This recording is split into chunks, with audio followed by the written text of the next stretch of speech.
안녕하세요.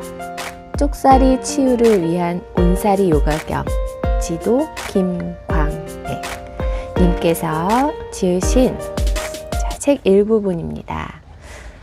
오늘은 동육방, 앉은 자세의 쏠림과 그 수정운동 처방, 직립생활, 여러가지 명상법 읽어보도록 하겠습니다. 동육방, 우주 공간을 방위적으로 크게 나누면 전후 좌우, 그러니까 동서남북의 수평적 4방과 상하의 수직적 2방을 합하여 육방이 된다. 존재의 공간 점유나 이동 조건도 육방을 가닥으로 하여 본성적 질서를 갖추게 된다. 따라서 인간의 형상이 특정 원인의 쏠림 조건에 의해 편중 현상이 생기는 것도 동육방, 그 동육방 중 한 방 또는 두세 방의 복합적 쏠림이 되는 것이 대부분이다. 동과 정이 하나가 되는 경우를 생각해 보면 육방으로 똑같이 힘이 동시에 작용한다면 그러한 동은 곧 정이 된다. 사회의 빈부차가 심화되면 싸움이 생기듯이 몸속에서는 혈액 공급 조건의 차이 때문에 불화가 생기는 무리가 발생하여 고가 자각된다. 괴로움이 자각된다. 육방은 쏠림을 찾을 수 있는 지혜의 안목이고 쏠림의 역작용을 제작할 수 있는 지혜의 안목이 된다.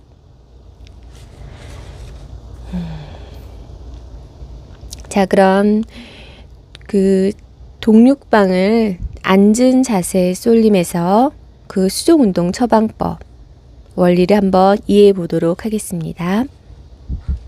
먼저 연꽃 자법. 연꽃 자법은 양반 자세인데 좀 더 다리를 겹쳐 꼬아 앉아 있는 모습을 말합니다.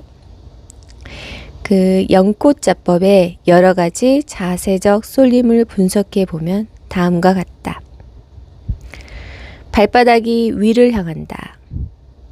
서 있을 때, 걸을 때, 의자 앉아 있을 때는 그 반대로 발바닥이 아래를 향한다.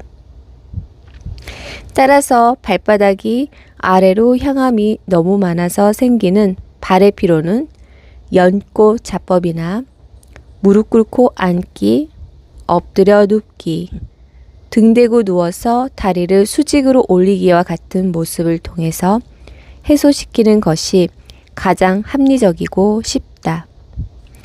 더워서 생긴 피로나 고통은 서늘하게 하는 방법 이외에는 이 세상에는 없다. 만약 다른 것으로 대체할 수 있다면 자연의 변화 법칙이 깨어지고 말기 때문이다. 자연은 그렇게 다양한 것들의 상대성을 갖추고 개체들의 지혜로운 삶을 위해 마련되어 있다. 발등이 늘어나고 발목이 늘어나며 연꽃 자법에서요. 발등이 늘어나고 발목이 늘어나며 무릎이 구부러지고 두 무릎이 좌우로 멀어진 것이 연꽃 자법의 특징이고 쏠림이다. 서서 있을 때나 걸을 때는 그 반대이다. 걷는 것이 한쪽 다리씩 교대로 무릎 펴기를 하고 무릎을 구부리기도 하지만 무릎 펼 때가 체중이 그쪽 다리에 걸리므로 무릎 펴기에 점차 치우치게 되며 걸어갈 때는 앞뒤의 다리 이동이 진행되므로 연꽃 자법처럼 무릎이 좌우로 멀어지는 것이 아니고 그 반대인 전후로 무릎이 서로 멀어진다. 따라서 걷는 피로는 연꽃 자법으로 앉을 때 피로와 고통이 풀리고 연꽃 자법을 오래 취해서 생긴 피로와 고통은 걸어 다니면서 치료된다. 연꽃자법의 특징.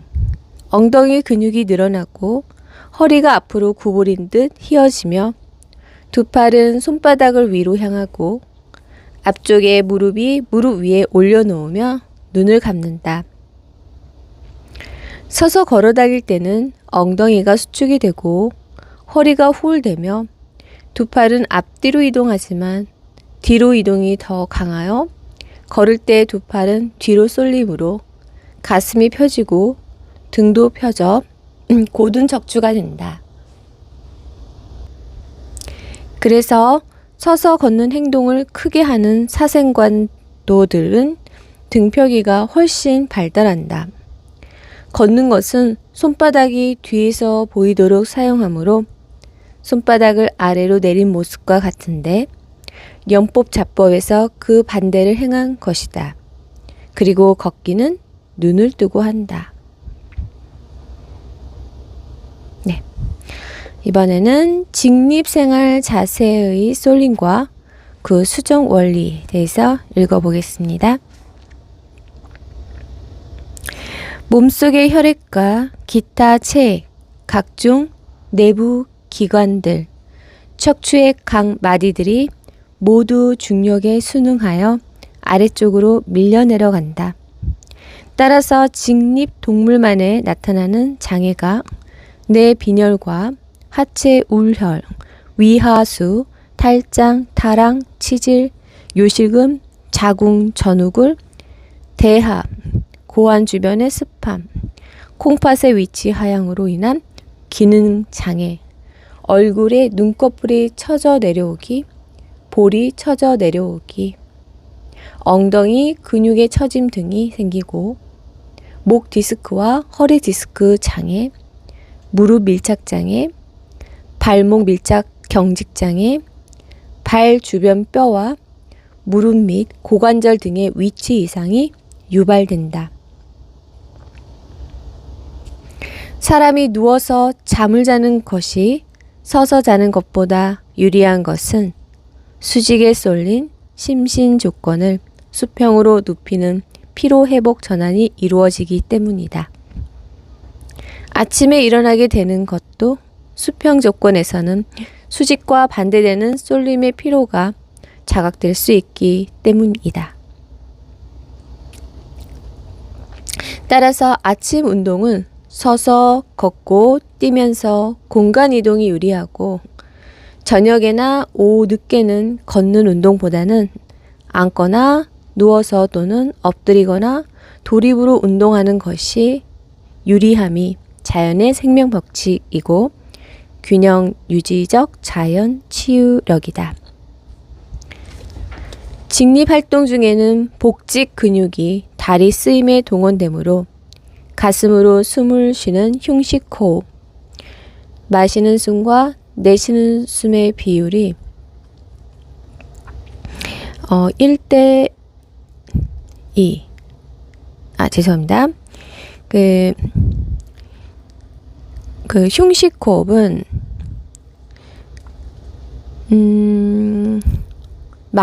내쉬는 숨과 마시는 숨의 비율이 1대 2입니다. 내쉬는 숨이 3초면 마시는 숨을 한 6초로 해서 호흡을 하고요.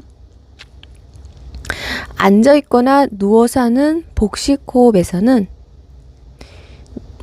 마시는 숨이 1이었으면 내쉬는 숨은 2입니다. 이렇게 마시는 숨을 이렇게 3초로 했으면 내쉬는 숨을 한 6초로 하여 하는 게 더 유리하고 자연 치유적이 된다.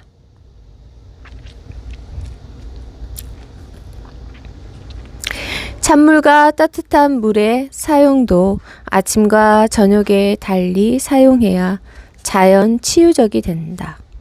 즉, 아침에는 얼굴 쪽에 체액이 밀려와서 얼굴이 약간 부은 듯하므로 찬물 처리가 좋고, 저녁에는 생식기 주변과 발을 찬물 처리하는 것이 좋다. 냉온과 명암, 수직과 수평 등의 자세적 쏠림에 의한 고는 그 반대로의 전환적 관리로서 해소되지만 신체의 자각적 쏠림이 심리적 성향에도 크게 영향을 주어 의식적 편견을 형성하므로 의식 확장, 다각적 안목의 이해력 증진, 의식 확장의 마음관리도 함께 요구된다.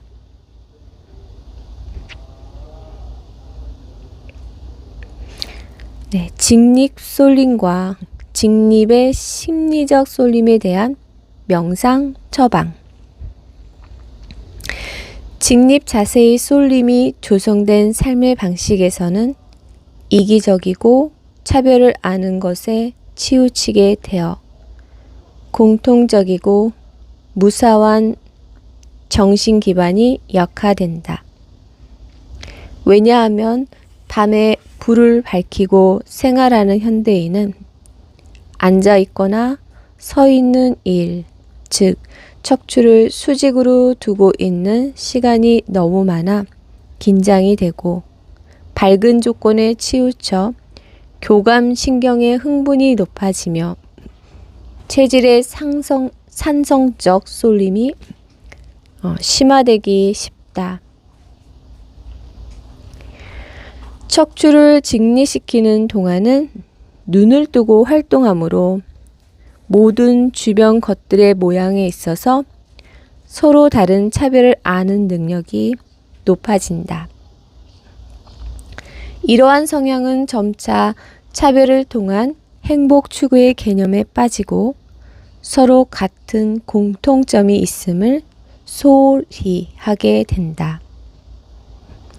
어두울 때나 누워서 눈을 감을 때는 서로의 차별을 볼 수 없기 때문에 차별에 치우친 비교 행복적 기질이 약화된다.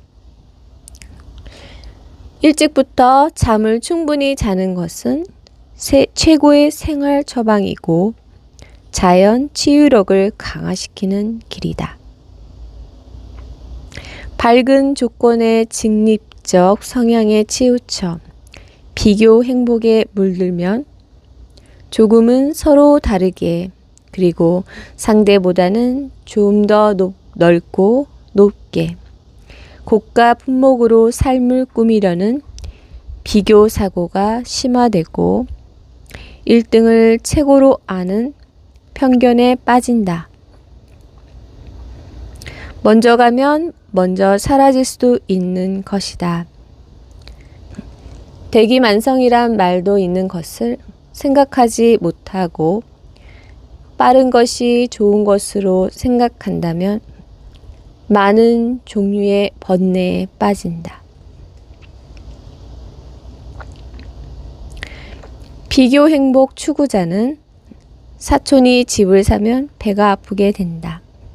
자기보다 높은 것과 비교하면 순간 불행해지고 자기 합리화와 기회주의적 발상에 빠지며 자기가 부족된 것은 숨기려 하고 조금 나은 것은 내세우려 하는 과정과 축소의 거짓을 연습하는 삶을 산다.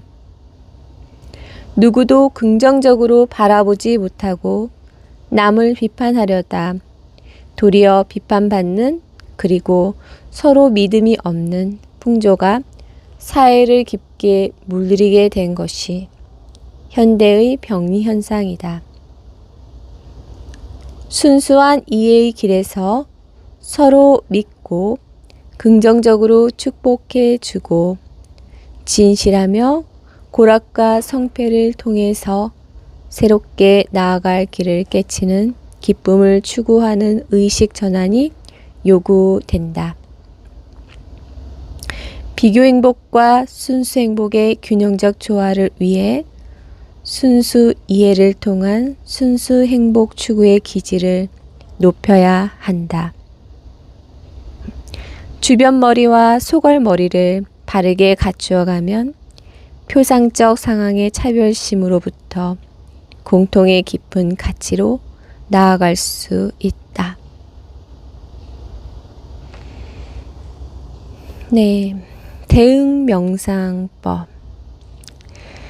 대응 명상. 어떤 욕망의 실행이 가져올 기쁨과 부작용을 생각해 보고 그 반대적 경우도 생각하여 두 가지 생각을 마찰시킴으로써 당초의 욕망을 수정하거나 포기하는 결과를 유도하는 것이 대응 명상이다. 일시적으로 볼 때의 만족이 장기적으로 볼 때 불만의 결과가 될 수 있으므로 사고의 마찰을 통해 서로 견주어 보고 두 가지 생각을 서로 종합하여 서로 내포시키는 차원 변형을 유도하는 명상 수련이다. 질 낮은 욕망을 실행하면 다음에 죄를 받게 되는 것도 될 수 있으나 즉시적으로 자신의 내면과 그 대상에게 심판이 일어난다.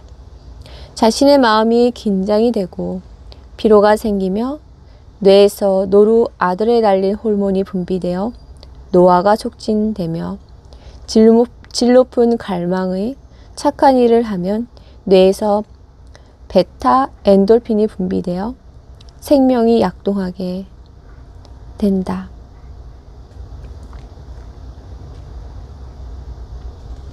네, 오늘은 여기까지 읽겠습니다. 다음 시간에도 또 좋은 내용으로 찾아오겠습니다. 감사합니다.